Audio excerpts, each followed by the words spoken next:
How to fix Adobe After Effects out of memory error.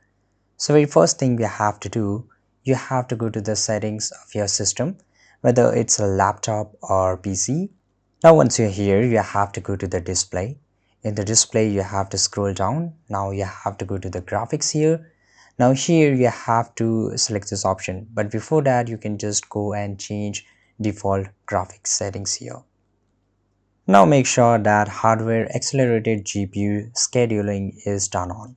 Now you have to just go back.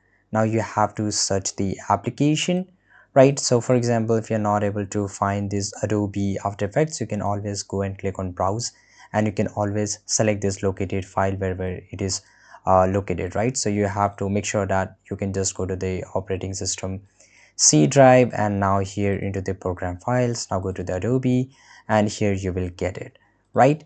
And once you have selected it, now just for example, once you have added the application, go to the option, and here you can just go and select high performance, and it will show whatever graphic card you have. In my case, I have NVIDIA RTX 3060, and I will go and click on save. And now you can just try to open the After Effects, and it will run comfortably, perfectly fine.